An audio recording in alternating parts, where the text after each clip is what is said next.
नमस्कार, मैं सिपाही सिद्दीकी IPN 7 में आपका हार्दिक स्वागत है। आज हम मलाड मालोनी में गेट नंबर 8 में आए हैं समाजवादी पार्टी के कार्यालय में, जहां पे हमारी मुलाकात सादिक पठान जी जो जिला के सचिव हैं और उनके सेक्रेटरी तस्लीम भाई से मिलने के लिए आए हैं। यहाँ पे मुद्दे की बात करने के लिए आए हैं, जैसे कि अंबोजवाड़ी में 250 झोपड़ा तोड़ा गया, उसके बारे में जानना चाहता हूँ। मानसून सत्र में जो तोड़ा गया, यहाँ के नेता माने जाने हैं, सोशल वर्क है, लोगों के बीच में रहे हैं सादिक पठान जी और अच्छे अच्छे काम कर रहे हैं। इस जानना चाहते हैं कि झोपड़े के बारे में क्या कहना चाहते हैं सर आप।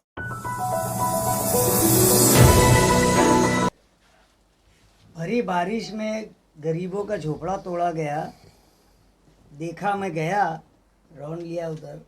ये तो सरकार ने अगर वो इलीगल भी है तो उनको तोड़ करके उनको जगह देना चाहिए। वो बहुत ही गरीब है और सब पूरा तहस नहस हो गया उनका।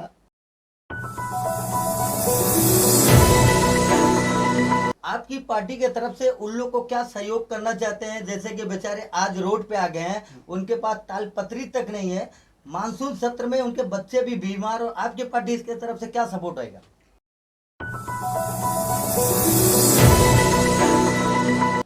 हमारी पार्टी की तरफ से हम जा रहे हैं, जो भी हमसे हो रहा है हम कर रहे हैं, लेकिन हमारे जो अध्यक्ष है माननीय अबू हाशिम आजमी साहब, वो भी उनके लिए वहाँ ऊपर कोशिश चालू है उनकी। तस्लीम भाई, आप भी यहाँ के जनरल सेक्रेटरी हैं समाजवादी पार्टी के, माने जाने और लोगों के बीच में आप काम करते हैं। वहाँ लोगों का कहना है कि मानसून सत्र में जो तोड़ा गया, हमारे बचाव के लिए, हमारे सपोर्ट के लिए अभी तक कोई पार्टी वाले नहीं आ रहे।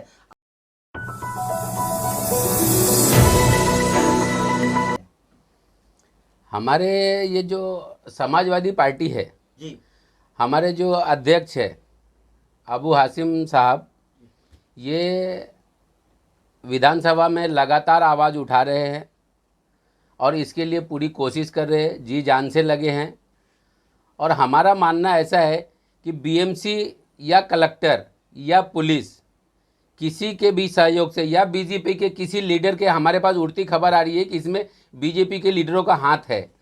तो जिस किसी का भी हाथ है, भरी बारिश में इतनी ज़रूरत, अर्जेंट ज़रूरत क्या आ गई थी इस झोपड़े को तोड़ने की, गरीबों को बेघर करने के, रोड पे लाने की इतनी क्या ज़रूरत आ गई थी, इसकी संज्ञान जो है यहाँ की सरकार को लेना चाहिए और जो भी इसमें दोषी है उसके पर कार्रवाई होनी चाहिए। दूसरा मेरा कहना है कि अगर जो झोपड़े टूटे हैं उनको नोटिस देना चाहिए, चाहे BMC हो या कलेक्टर हो, जो भी लैंड होगी, लैंड ऑनर को वहाँ नोटिस देना चाहिए, चाहे BMC को चाहे कलेक्टर को। बिना नोटिस के तोड़ा गया है तो ये लोग जितने भी बैठे हैं, इनके पास जो भी डॉक्यूमेंट्स होगा वो लेकर के इनके ऊपर FIR करो ऑफिसर के ऊपर कि भाई हमको ये बड़ी बारिश में कैसा तोड़ा गया बिना नोटिस के। खामोश बैठने से होगा नहीं। अगर उनसे नहीं होता है तो वो लोग हमारे पास आए, हम उनका जो हो सकता है हमसे हम भरपूर सहयोग करेंगे। 24 घंटा हम उसके लिए हाजिर है।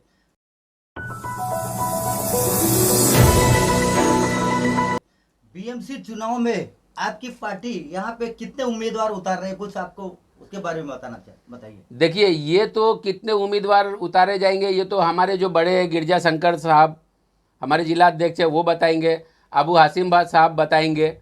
हम लोग तो एक अनुमान लगा सकते हैं कि हम लोगों की तैयारी जो है, जो मेरी व्यक्तिगत तैयारी है, वो 2-3 वार्ड में तैयारी है हमारी, जैसे 48 हो गया, 34 हो गया, 49 हो गया। देखिए, जैसे विधानसभा में हमारे यहाँ के कांग्रेस के आमदार असलम शेख साहब ने मुद्दा उठाया कि 250 झोपड़े का जो है मानसून सत्र में तोड़ा गया, वो गलत है बगैर नोटिस का। तो आपके आमदार ने ये मुद्दा उठाया क्या?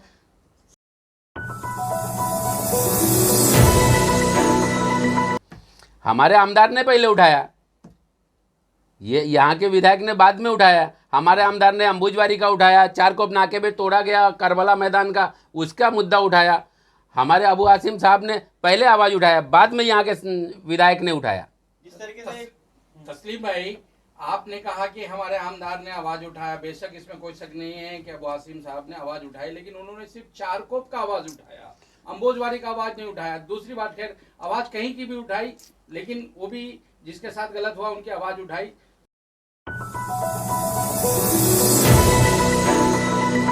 तो मुबारकबाद के पात्र है, लेकिन यहाँ पे पुलिस हो या बीएमसी हो या सरकार हो, जो डिमोलिशन किया गया वो गवर्नमेंट ऑफ महाराष्ट्र का जीआर है, हाई कोर्ट का जीआर है, उसके बावजूद भी डिमोलिशन किया गया। तो क्या अबू हासिम भाई इस पे फिर से अभी सत्र चालू है तो क्या आवाज उठाएंगे? देखिए, हमारे अबू हासिम साहब जो है ये एक बहुत दबंग नेता है, ये किसी से डरते नहीं है और बेबाक बोलते हैं। तो इंशाल्लाह आगे भी इसके लिए बेबाक बोलेंगे वो। और हमने इसके पहले कहा कि वहाँ के लोग आए हमारे पास, जो भी इसमें दोषी पाया जाए उसके ऊपर कार्रवाई होनी चाहिए, क्योंकि कोर्ट का ऑर्डर है। बारिश में आप किसी को बेघर नहीं कर सकते। कोर्ट के ऑर्डर की उल्लंघना करते हुए तोड़ा गया, तो वहाँ के लोग आए, वहाँ के लोग आगे बढ़े, हमारे लीडर सपोर्ट करेंगे उनका। अबू हासिम भाई बढ़ चढ़ के आगे रहेंगे और उनका सपोर्ट करेंगे। लेकिन वो लोग आए तो सही, उनके ऊपर एफआईआर होनी चाहिए, चाहे वो कलेक्टर का ऑफिसर हो, चाहे बीएमसी का ऑफिसर, चाहे पुलिस वाले हो, उनके ऊपर एफआईआर होनी चाहिए।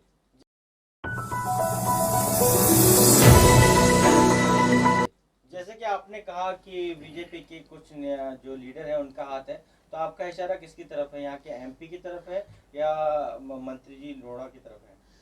देखिए, मेरा इशारा किसी की तरफ नहीं है। मेरे पास उड़ती खबर आई है कि भाई इसमें बीजेपी का हाथ है। अब किसका हाथ है वो भगवान जाने और वो जाने, हम उसके बारे में टिप्पणी नहीं कर सकते। लेकिन हमारे पास जो उड़ती खबर आई कि भाई बीजेपी के लीडरों की वजह से ये हुआ है। अब लोधा साहब ने करवाया या एमपी साहब ने करवाया या बीजेपी के कार्यकर्ताओं ने करवाया, वो हमारे पास वो रिपोर्ट नहीं है। तस्लीम भाई, एक सवाल बहुत गंभीर है कि वहाँ के जो बेचारे झोपड़ा मालिक हैं, जो झोपड़ा बेचारे एक एक रुपया इकट्ठा करके अपना झोपड़ा खरीदे, उनका टूट गया, लेकिन जो झोपड़ा वहाँ पे बेचा गया, वहाँ जो भूमाफिया लोग बेचे, उनके ऊपर आप लोग मांग क्या कर रहे हैं कि उनके ऊपर कार्रवाई क्यों नहीं हो रही है? देखिए, जो भू माफिया बेचा गया है उसके ऊपर तो 100% कार्रवाई होनी चाहिए, लेकिन कार्रवाई करेगा कौन? यहाँ एक कहावत है कि बिल्ली भी है घंटी भी है, गले में बांधेगा कौन? आज वहाँ के लोग इस पे खड़े होते हैं कि हमने फलाने से खरीदा है। मैं चैलेंज देता हूँ, आपके ऑन कैमरा कहता हूँ, वो लोग यहाँ आए और उनका साक्षी दे कि फलाने से खरीदा है, मैं एफआईआर करवाऊंगा उनके ऊपर। वो हमारे पास आए तो सही, वो सबूत तो दे कि किससे खरीदा है, उसके ऊपर हम एफआईआर करवाएंगे, हम उसकी गारंटी देते हैं। तस्लीम भाई, देखा जाए तो शासन के अंतर्गत जो नागरिक होते हैं देश के अंदर, उसकी एक नैतिक जिम्मेदारी सरकार को बनती है, लोकल सरकार हो चाहे केंद्र की सरकार हो। मूलभूत जो सुविधाएं होती है 5 सुविधाएं, हेल्थ, स्कूल, रोटी, कपड़ा, मकान, इसके अंतर्गत पूरी सुविधाएं आती हैं। मैं ज़्यादा लंबा नहीं जाऊंगा। आप वहाँ रोड की समस्या देख रहे हैं, झोपड़े कंडीशन देख रहे हैं, बारिश का मौसम है, वहाँ पे मच्छर इतने हैं तो लोग बीमार हो रहे हैं। इसके लिए कोई भी अधिकारी बीएमसी का जाग नहीं रहा। इसके लिए आप क्या कदम उठाने वाले हैं? देखिए, मैं इसमें दोषी जनता को मानता हूँ। आज यहाँ 35 साल, 40 साल, 45 साल हो गया, कोई विकास नहीं। जनता हर 5 साल में मौका आता है, आपका मौका है किसको जिताना है, किसको नहीं जिताना है। अगर 5 साल में वो लीडर काम नहीं करता है, फिर दूसरे साल आता है वोट मांगने के लिए, आप उसको चप्पल उतार के मारो, आपका हक है उसको मारने का। आप वोट क्यों देते हो? वोट का मतलब समझती है जनता। जनता को अपना वैल्यू समझना पड़ेगा, संगठित होना पड़ेगा, जब भी इस सब का सुधार होगा। आज जो लीडर को हम चुन के भेजते हैं वो हमारा सेवक है, लेकिन वो सेवक नहीं, वो हमारा राजा बन जाता है, हमारा मालिक बन जाता है। ये हमारी जनता का दोष है। हम संगठित नहीं है, हम बटे हुए, कोई बीजेपी में, कोई कांग्रेस में, कोई समाजवादी में, कोई फलाने में, कोई ढेमके में।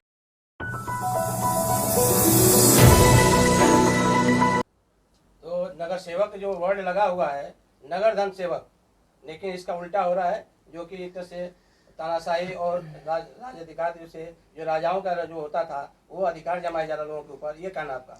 देखिए, बाबा साहब भीमराव अंबेडकर ने हमको संविधान दिया।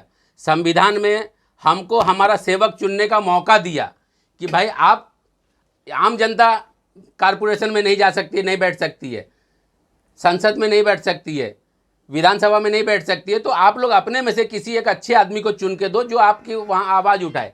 हम क्या करते हैं? मतदान देते हैं। मत का मतलब मर्जी, दान का मतलब भीख देना। हम उसको भीख देते, वो भिखारी है, हमारे दरवाजे आता है, हम अपनी मर्जी से उसको भीख देते हैं और बाद में वो भिखारी क्या हो जाता है? राजा बन जाता है।